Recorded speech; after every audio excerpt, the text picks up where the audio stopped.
All right, we have question 5. It's a question on calculus.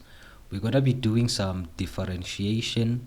The first two questions, we have first principle as well as evaluation of a limit. Okay? In the description box, I'm going to leave links for other questions that I've answered for this question paper. So for 5.1, we have this 5.1.1. We are given a function y equal to 3 minus 1 over 5. I think that's a third root of x raised to exponent 5 plus 4x. Okay, so they want us to find dy over dx. So this is a notation for the first derivative. So we need to get the first derivative for this. Okay, this expression has actually three terms. So we have the first term being 3, we have the second term being this fraction, we also have the last term being that 4x. So the first and the last term can be differentiated, but the middle term, there's some simplification to be done first before we can get our derivative for the middle term. So do not find or do not get the derivative meanwhile one of the terms cannot be differentiated. Make sure that everything is simplified in the expression before performing your differentiation. So we're gonna say y equal to 3 minus, so the middle term we're gonna simplify.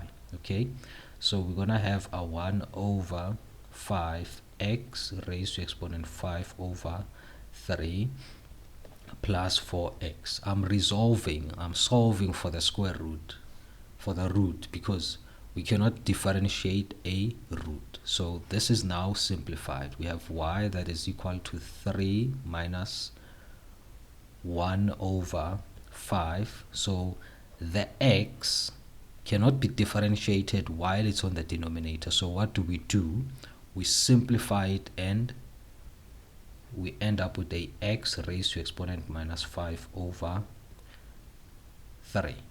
So when we remove the x from the denominator, we place it on the side, then we make the exponent negative, right? So the idea is to actually remove the variable from the denominator, and we have what we have in the middle as the middle term. Okay, so now this can be simplified as well as the middle term now, as well as the last term. Now everything is in order. Everything in the expression can now be differentiated. Now it's time for you to find your derivative. So it's going to be a dy over dx equal to, what is the derivative for 3? It's 0 minus, okay, wait. And then the derivative for the middle term, it's going to be a minus 1 over 5 multiplied by the negative 5 over 3 x raised to exponent minus 5 over 3 subtract 1 plus 4 multiplied by 1. Which one? This one. So we take this one, we multiply by that. We take this, we multiply by that. This is a constant. The derivative for a constant is always 0. Now we end up with an x raised to exponent 1 subtract 1. So after multiplying, you also take away 1 from the exponent. Dy over dx is equal to z. Okay, the 0 disappears, and then the minus 1 over 5 multiplies a negative 5 over 3 gives us a positive 1 over 3. X raised to exponent, what is negative 5 over 3 subtract 1, we get a negative 8 over 3. Negative 8 over 3 plus 4 times 1, that's 4, x raised to exponent 0. So this simplified now ends up being a 1 over 3 x raised to exponent 8 over 3 plus 4. Remember, your exponents when simplified should be left positive.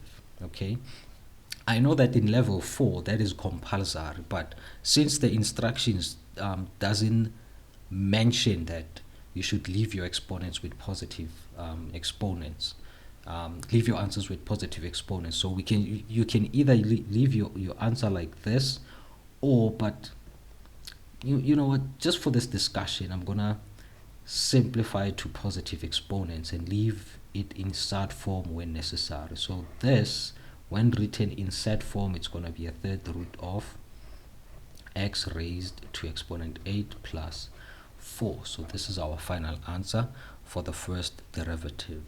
Now let's calculate the second one. 5.1.2. f of x is equal to x cubed minus 7x plus 9x squared divided by 7x. Okay, on the denominator, okay, look, the numerator has three terms, and then the denominator has only one term, so in a case like this, we cannot differentiate, we cannot get the derivative as well. So what do? We simplify it. Why can't we find a derivative? It's because of the x, it's on the denominator. The variable x is on the denominator. So we need to resolve this to a point where there's no more x on the denominator. So what do? We take that one term on the denominator, we divide each and every term on the numerator. So we're going to have a x cubed divided by a 7x minus 7x divided by a 7x plus 9x squared divided by 7x. Then there's f of x equal to x cubed divided by an x. We're going to have an x squared divided by 7. This x cancels one x on the x cubed, so I'm left with x squared over 7 minus 7 over 7x over 7x, that's 1, plus 9 over 7, that's 9 over 7, x squared over x, that's x. This x cancels one x over there, right? Now f of x becomes 1 over 7. Where's this 1 coming from? It's the coefficient for the x squared. So 1 over 7, then the x squared on the side becomes this. Minus 1 plus 9 over 7x. What am I doing here? I'm trying to get all the x values. I'm trying to push all the variables to the side of the coefficients instead of leaving the x hanging on the numerator or the denominator. So I'm trying to push all the x values to the side.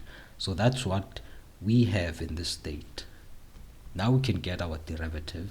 So it's going to be a f prime of x equal to, this 2 multiplies that 7 over 2, so it's going to be 2 times 1 over 7x, then 2 subtract 1. Derivative of a constant is 0, so it's going to be a minus 0 plus 9 over 7 times 1. Where's the 1 coming from? From the exponent. So 1 times 9 over 7 x, then the 1 subtracts the 1. We have f prime of x equal to 2 over 7 x, 2 minus 1, that's 1, 0, the 0 disappears. We're going to have a plus 9 over 7 x raised to exponent 0, because 1 minus 1, that's 0. 2 over 7x plus anything raised to exponent 0, it's what? It's 1. 9 over 7. So this is our final answer. The x has a positive exponent, so I'm going to leave it like this. No more simplification. We cannot simplify any further. Okay, so that's our that's the differentiation part of the question 5. Jumping to 5.2, we want to get the first derivative. We want to get f prime, but this time we are using what? First principles. So what I normally do is take the function,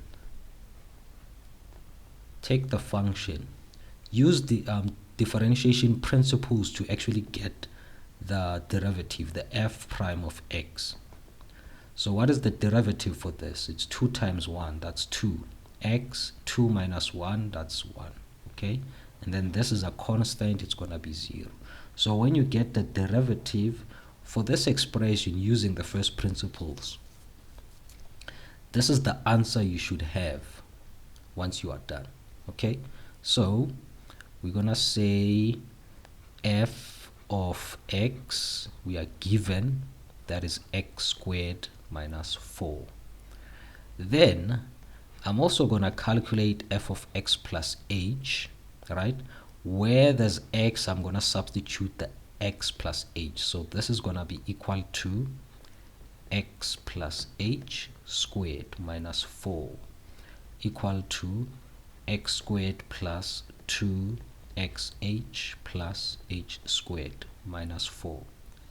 This is the simplified expression for the f of x plus h. Now, this is the first principle. F of x is equal to the limit of h approaching 0, f of x plus h minus f of x divided by h equal to limit of h approaches 0. So where there's f of x plus h, this is what I'm going to substitute. X squared plus 2xh plus h squared minus 4 minus, in bracket, I'm going to substitute the f of x, x squared minus 4 divided by h. We continue. H approaches 0, we now have an x squared plus 2xh plus h squared minus 4 minus x squared plus 4 over h equal to the limit of h approaches 0. So this cancels that, this cancels this.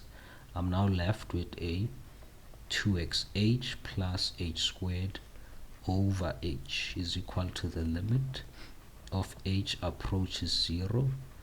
Take out h as a common factor. I'm now left with a 2x plus h divided by h. So these cancel. I'm now left with the h approaches 0. Yeah, this thing is long, man. And unnecessary so. Unnecessarily so. Alright, so the limit of h approaches 0 for the expression of 2x plus h. Now the h variable has cancelled out. You can now substitute your h as 0. You're now going to have a 2x plus 0. What is 2x plus 0? It's just equal to 2x. Remember this. Okay? Remember that. So this is our final answer. Now let's do the last question, 5.3. Evaluating a limit. So whenever you evaluate a limit, the first thing you can try doing maybe is to substitute the x value where the limit is approaching. So wherever there's x, substitute 3. You'll find that whenever you substitute your value for 3,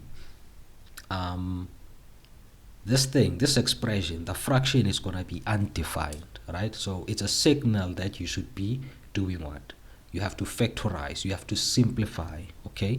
So this is my limit, x approaching 3.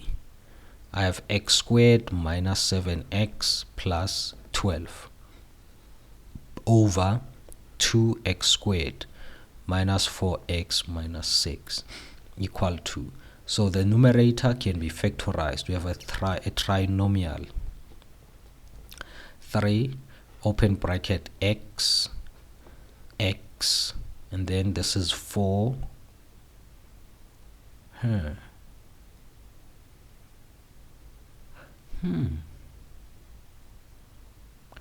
What is 3 plus 4? Oh, yes. It's going to be 3 and a 4. So this is going to be a minus 3 and a minus 4. Yes.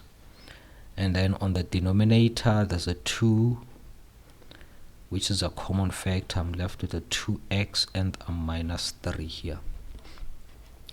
Limit of x approaching 3, x minus 3, x minus 4, divided by 2 in bracket. I'm gonna get factors for that trinomial inside the big bracket. So here it's x as well. So this is gonna be a minus 3 and a plus 1. This will cancel out that. I'm now left with the limit of x approaching 3, x minus 4, x plus 1. Don't forget the 2.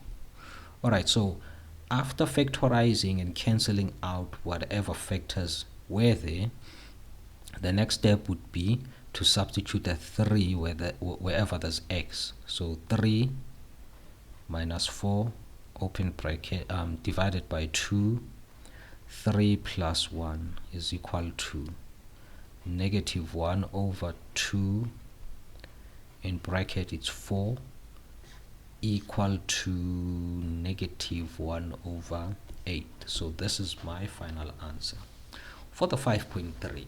Alright, so that's question 5. That's calculus. Guys, this should be a question where you grab marks. Like, it's a question where you need to get full marks. It's that easy. But it comes with practice, though. Okay, thanks for watching. Thanks for tuning in. Check out the description box. I'll have links in the description box.